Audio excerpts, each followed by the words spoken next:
Yo, what is going on, guys? It's Crimson. Today I'm bringing you guys a new video. This time it is going to be some more Fortnite, and this time it is going to be a new tip video. This time it's going to be based on how to win gunfights or just fights in general in Fortnite. But first, before I do get into that, I just wanted to say I do apologize for not posting in about a week or so. I was actually pretty sick last week, so I haven't actually posted in a little bit, so I do apologize for that. But today, like I said, I'm going to be giving you guys a video on how to win more fights, specifically gunfights, because obviously that leads to a fight and how you can win more of them. So it's all going to be based around your setup, and I've made a couple of tip videos talking about setups and preferred setups that I personally like using, whether it be a regular shotgun, a double shotgun setup, some type of setup with explosives and snipers, some type of setup with assault rifles and SMGs, or really whatever it may be. A lot of people think that Fortnite boils down to simple shotgun fights, which, don't get me wrong, it definitely does sometimes, but there are other ways that you can make it so that a fight doesn't always end in shotgun combat, rather than in a way where you can actually control the fight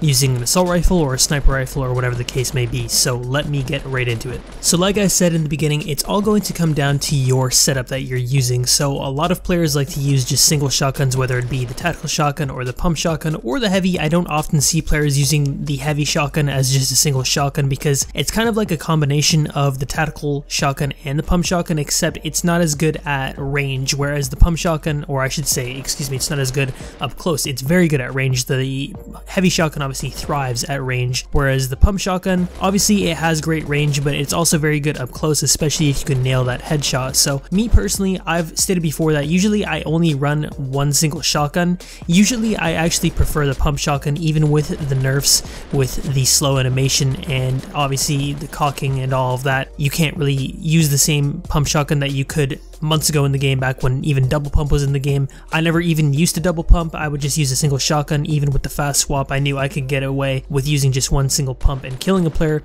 and I still feel like you can do that. But regardless, if you like to use a pump, a tactical, or a heavy, often fights do come down to shotgun fights, but you can obviously change that up, and I'll get into that later on in the video. So when it comes to shotguns, me personally, I'll have actually some statistics up on screen of each shotgun. I like to run the pump shotgun primarily as my one and only shotgun, and you guys may be thinking that's sort of like a recipe for disaster, because sometimes you can often get yourself killed running just one single shotgun, especially in today's meta with how slow the animation may be. But the thing about the pump shotgun compared to the other two, being the tactical and the heavy, is the pump shotgun is the only one in the game that can actually do fatal damage to the head, or just obviously in general, by actually killing a player in one single shot if all of the pellets happen to hit. So that's why I like to run the single pump shotgun, because I know for a fact that if I just hit that one single shot, if I'm just simply accurate enough, which I feel like I've definitely gotten a lot better over time with the pump shotgun, is I'll be able to just simply kill a player in one shot in some sort of desperation situation, or just in general, because oftentimes shotgun fights can lead to you losing a lot of health, even if you're using the blue tactical shotgun, which is the best shotty in the game. So sometimes I feel like if you're playing smart enough with the pump shotgun, especially if you're only just using one,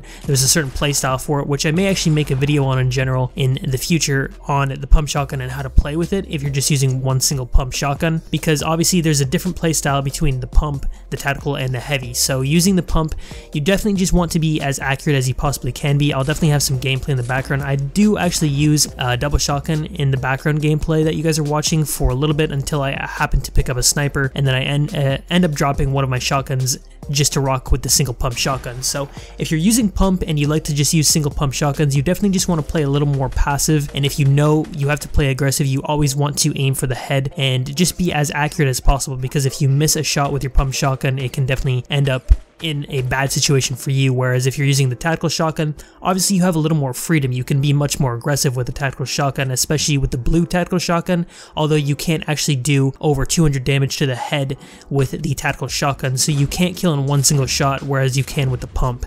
So if you're using the tactical shotgun, it's more so just to chip away at a player's health and shield. Obviously you can still do a whole lot of damage. You can do upwards to around 180 damage with one single tactical shotgun shot to the head, which is still an absolute ton, but if that player is still a really good player, for example, and they still have that extra 20 health, they can still kill you with one single pump shotgun, or maybe if they're using a combination of shotguns such as maybe the pump and the heavy. So really, shotgun fights come down to just being as accurate as possible. I actually treat the pump shotgun a little more accurately than I do with the tactical, which is a flaw on my end, because I know if I'm just as accurate with the tactical shotgun, it can just be as deadly, but it's really all up to preference. Usually I always like to use the pump shotgun, but sometimes if I'm really feeling it, I'll use the tactical, but rarely do I ever use the heavy just as a single shotgun.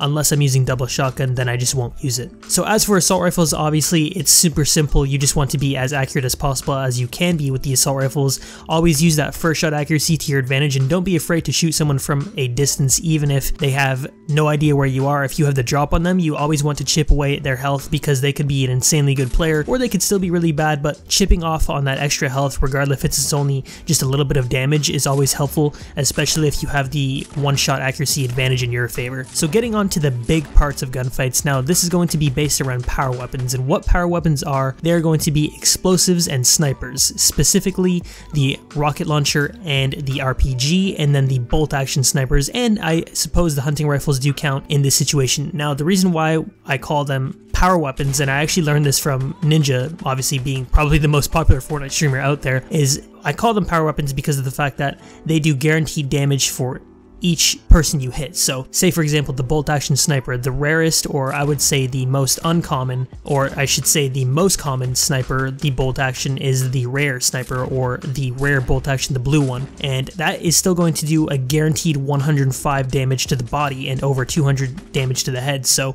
obviously you guys kind of understand where that's coming from. It's a power weapon because it can basically get you out of a sticky situation in case you need to do a very good damage to someone in maybe a quick time or something of the sort. It's kind of like a get out of jail free card. Same with the explosives, which I'll get into in a second. So snipers, you guys will see in some of these clips in the background, I'm going to have some, are very, very helpful, and I usually like to use them pretty much as often as I can. I value them a ton because I know if I hit someone with a body shot with a sniper, it's going to do at least 100 damage with whichever bolt action sniper rifle I'm using, and with a hunting rifle, it'll do 80 and 90 regardless of which variant I'm using, whether it be the uncommon or the rare, so that's obviously green and blue. So the snipers help an absolute ton, and if you're using a bolt action sniper, and if you're really good at sniping and you can aim for the head, obviously that's going to totally knock a player or eliminate them. So that's why the bolt action sniper is considered a power weapon. Same with the heavy, or I shouldn't say the heavy, sorry, excuse me, I'm thinking of shotguns again. Same with the hunting rifle, and obviously the hunting rifle only does around 80 to 90 damage to the body, whereas the bolt actions do over 100 regardless of which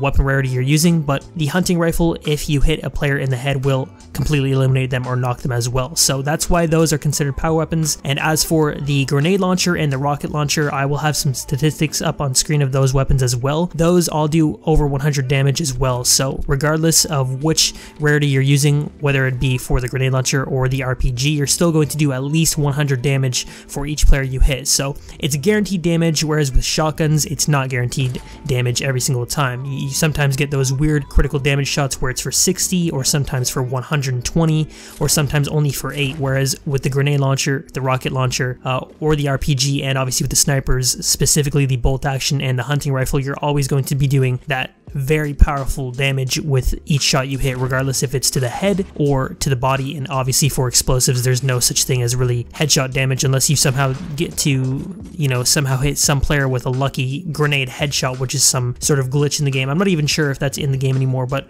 really that's not really the point. You guys can understand where I'm coming from with power weapons. Explosives and snipers are something that I totally value in this game, regardless if I'm playing in solos or duos or squads. Regardless of what game mode I'm playing, I'm always using a combination of power weapons, whether it be the bolt action or the hunting rifle sniper, because both of them can do obviously over 200 damage to the head, and obviously the explosives do guaranteed 100 damage, whether it be the grenade launcher or the RPG, or even some frag grenades. If you're really good with those and you're accurate with them, then holding on to over 10 frag grenades can really help in game modes like duos and squads, where players aren't really expecting a whole lot of grenades to be thrown at them. So I hope this video helped you guys out. I do apologize if my voice sounds kind of soft. It's actually currently almost 8 AM, so I'm trying not to be as loud as I normally can be, so I apologize if this video isn't as good as I wanted it to be, but I still think you guys kind of understand where I'm coming from with power weapons. So I hope you guys did enjoy the video overall. If you guys did, definitely be sure to leave a like, and I am out.